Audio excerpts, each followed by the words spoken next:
Начиная с 2004 года, с того момента, когда я оказался в активной политике, я слышу о том, что страна находится в опасности. И когда этот день наступил, люди настолько дезориентированы, что не понимают тот уровень угроз, который в себе несет закон о многонациональном комплексе. Это те же апартаменты, только в первой редакции. Вот наш социальный баланс внутри абхазского общества будет настолько низложен, где мы разложимся на очень богатых, с десятка человек, и очень бедных. Это вот та перспектива, которая нам сулит и светит этим законом. Много говорят сейчас об инвестиционном соглашении, и где мы якобы противники его. Я вам напомню предысторию, что этот закон пришел в Абхазию еще в 2021 году и не был никому интересен. Но после того, как не прошел закон об апартаментах, перегруппировавшись, не в дверь, так в окно, решили поднять этот закон об инвестиционных комплексах и 4-м пунктом дополнили вопрос тех же апартаментов. И только тогда он им стал интересен. И в этой связи мы слышим об этом соглашении. Нужно понимать, что этому предшествовало. Был принят новый закон, вернее, новый градостроительный кадастр, который должен был унифицировать в рамках гармонизации с кадастром Российской Федерации.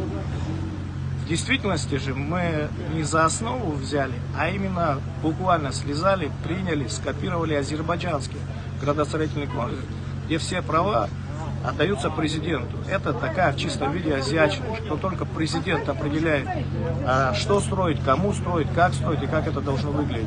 Здесь не нужны ни Кабмин, ни кабинет министров, ни мэры городов, ни архитектурные бюро, либо отделы. Это делается все под себя в целях своего личного обогащения. И Россия тоже во всем этом используется в темную, поскольку то инвестсоглашение, в какой части оно понадобилось, я сказал выше, а взять у России 20 миллионов на освоение кадастровой палаты, с такой помпезностью ее открыть, а после этого взять и за основу принять азербайджанский кодекс, который диаметрален российскому, который никак не унифицируешь, и никак не гармонизируешь. Это что вообще? Это как вообще? Когда президент говорит, не с кем разговаривать, действительно, с кем разговаривать, когда этот человек себя ведет как карточный шулер? Единственное, в чем он действительно силен, это только в том, что он абсолютно не обременен совестью. По какому принципу мы приняли этот закон о многофункциональных комплексах? Практически почти так же, как это было в ночную сессию при принятии закона о госдаче. В то время, когда были запланированы инициированы встречи с депутатами, и на местах власть подтвердила, что они будут в это время, в 9 утра собрались и очень быстренько приняли, где тоже есть свои законы, свои механизмы, своя этика, как это должно быть, как это должно протекать. Но кому интересны эти законы? Этому человеку законы не интересны. Все это делается, исходя из желания личного обогащения небольшой группы людей, которые ему в этом помогают, а значит, чем в этом перепадает. И Ткачева, которых они используют его административные, он использует его административные и финансовые возможности.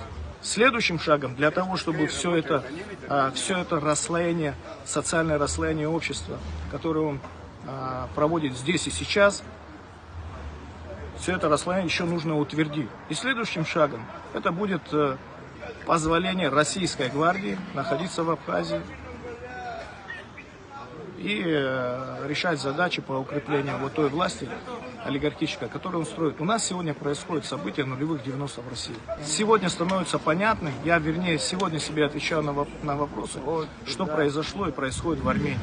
Поскольку раньше я не мог себе ответить на вопрос, как так древний народ с колоссальной диаспоральной поддержкой, да, при выборе президента, в котором они действительно ошиблись, потеряли уже много, потеряли 150 человек, 150 тысяч человек, потеряли родину, бежали, потерял баланс региона, и вообще республика, самые сложные еще времена у нее впереди.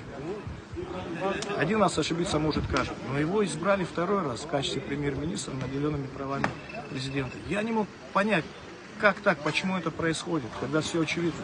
Вот у нас сегодня та же действительность. А что мы можем в этой ситуации сделать? Вся научная и творческая интеллигенция была против принятия этих законов. От мала до велика. Вот вы в деревню поедете, спросите людей, от мала до велика все против. И что? Еще Зурабачева в свое время сказал, что если к власти пройдет корыстолюбивый, властолюбивый человек и будет в рамках закона заниматься чем угодно в своих собственных интересах, наша Конституция так скроена, что в рамках закона ничего этому противостоять будет нельзя. Вот что сегодня, собственно говоря, происходит. Вот у нас ровно сегодня такой человек, и мы, как общество, пассионарное, никогда общество, мы не можем ничего с этим сделать в рамках закона.